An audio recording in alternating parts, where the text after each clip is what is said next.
Hello everyone, I'm Grim, a freelance artist, and we hit 500 subscribers the other week. To celebrate, I thought it would be good to do a little video reflecting on getting here, where I want to go, and answering some questions from you, the audience. I actually only got questions from one of you, but hey, you know who you are, and you asked really good stuff. So I'm gonna answer it. Also, as a heads up, there will be no video next week because I'm on quarterly vacation. So, first up, I do owe some thank yous to the folks who have helped me get to 500 subs. That's you, the person watching this right now. Give yourself a little pat on the back, get some ice cream, you know, just get a treat. You did a nice thing for another human being from so far away using the internet, and that's pretty cool. You could do horrible things with the internet, but you're just here watching a video that someone else made, which is nice. But I want to give a particular thank you to those of you who come by premieres to watch them with me, and the new people who have joined the Discord server. You are super cool, and I appreciate you a bunch. Also, a thank you to my partner who has been really encouraging, and I don't think I would have started making videos this year if it weren't for him. And of course, a big old obligatory thank you to Doug. Neither of us know each other, and I don't watch his other videos, but his guide for new content creators has been literally indispensable for making videos this year. Like, I think I would have just been floundering around in the dark, making random stuff with no idea if it weren't for that video. I also don't think I'd have really concretely nailed down why I wanted to start making YouTube videos if it weren't for that guide. So let's talk about those goals. My big goal with this channel is to take all of you with me on this journey to figuring out how to make art a sustainable living for me. And being frank, starting a YouTube channel is part of doing that. Making art is like breathing for me, and I think I'd be miserable doing anything else.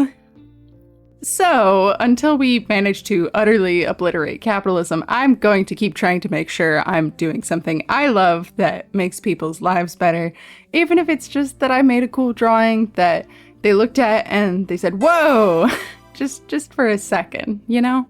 To that end, expect me to keep experimenting and trying things with videos.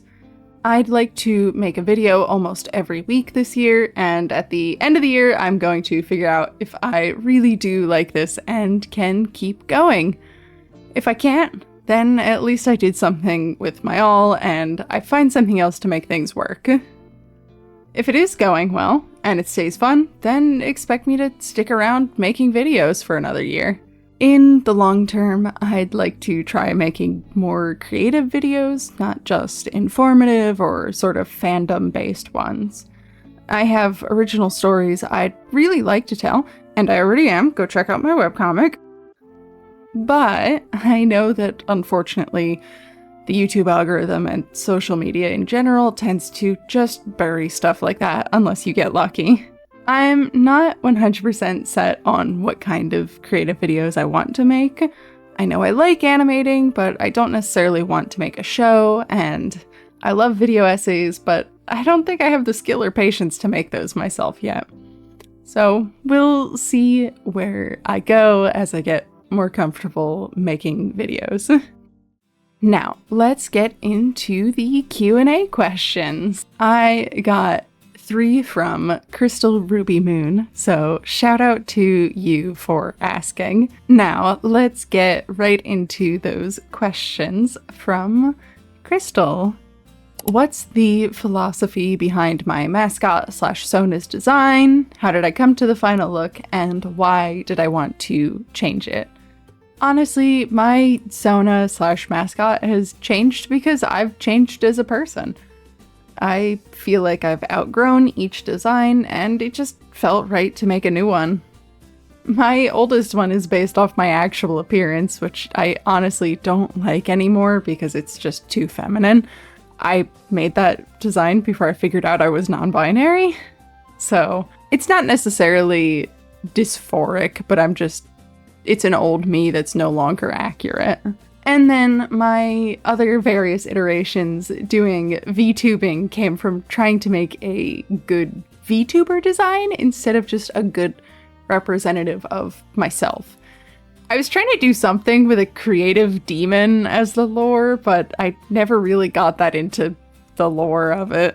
A lot of that was trying to make a good VTuber design that was what would fit within the expected genre of that, rather than just making something for me.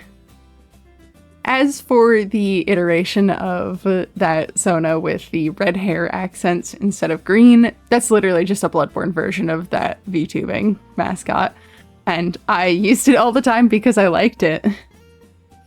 It might be a little hard to tell from the aesthetics of my videos, but I really love horror, especially gothic and cosmic horror in particular, so I'm very fond of that Bloodborne version of my old Sona. As for right now, I don't even know if my current one is the final look.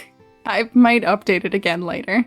But I like green, I like elves, I think the sharp pointy teeth are fun, whether it's just being a demon or a vampire, who cares? And I think the design is a sufficient mix of cool and chill and cozy. How I ended up coming up with the design was by playing with a lot of pick crews and pulling things I liked from them. I think at the end of the day, my current mascot is how I would choose to look if I had access to the character creator for real life. What got me into art? It sounds really boring, but I have always been into drawing, and I was lucky enough to have an encouraging family, with my mom and aunts being the most vocally supportive ones, encouraging me to keep filling papers and buying me supplies. I spent a lot of nights that I should have been sleeping, staying up drawing, and reading manga too, so sorry mom, I had to get my practice in somewhere, you know. A lot of that practice, though, was copying mangas I liked, especially Naruto, Soul Eater, Hellsing, and Real Bout High School. And, of course, making extremely cringy OCs, but they're so earnest and delightful, and I still have a special place in my heart for all of them, because they were just all slightly the same thing with different aesthetics to fit the setting. I never really lost my interest in drawing at any point, so I ended up going to my area's technical high school for commercial art, and then going to college for animation and game art. Because if you haven't figured it out, I'm also a dork about video games, though I don't have as much time as I want to play them lately. My favorite games are the Metal Gear Solid series, Bloodborne, and Shadow of the Colossus. And I also grew up with the original Zelda and played a lot of Chrono Trigger on DS, although I've still never beaten the game. It's very long, and could not hold a child me's attention long enough for each playthrough. Anyway, art's kind of been a lifelong passion that's followed me for as long as I can remember.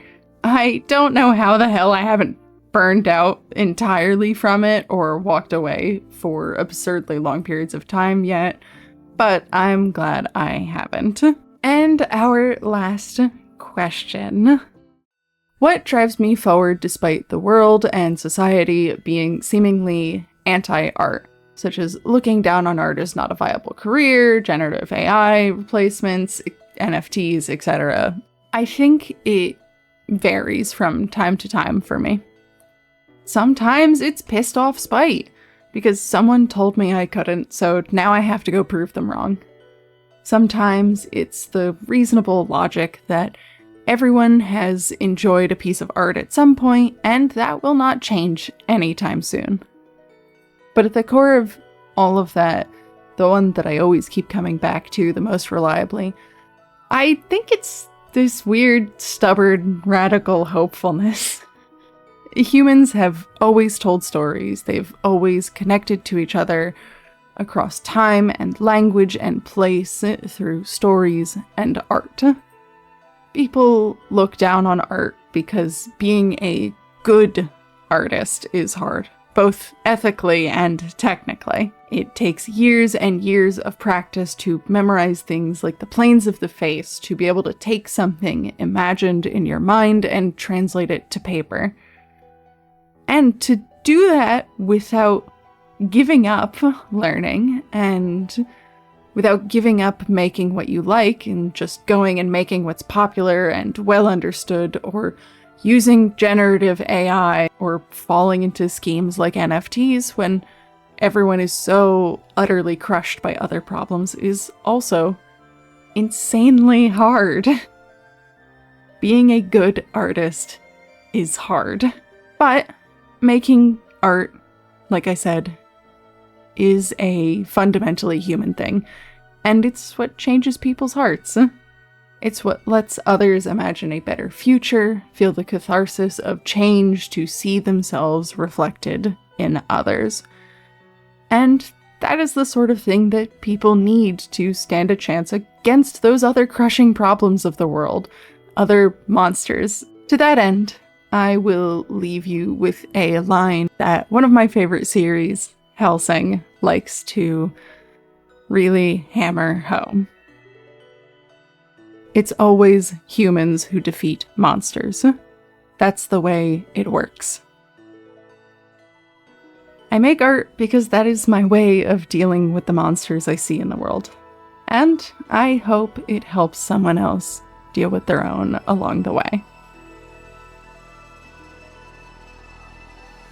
Anyway, hello! You stuck around to the end of the video. Thanks for that. I got a little wild with this one again. I hope you liked it. I guess that's your preview for if I ever get time or energy to make video essays, the sort of energy you could expect. In the meantime, if this was good, then I ask you to do your part to appease the almighty computer algorithm gods with the fancy like and subscribe buttons down below.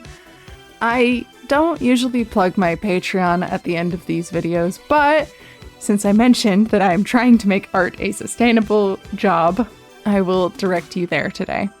If you pledge as little as $1 a month, you get to help me do stuff like buy groceries and afford a new car. And in return, you get to see my art in high quality and unwatermarked alongside other perks like monthly sketches. You really do get a lot for very little. So if you have an extra $3 and you wish you supported the arts more, hello, my Patreon is open and looking for you.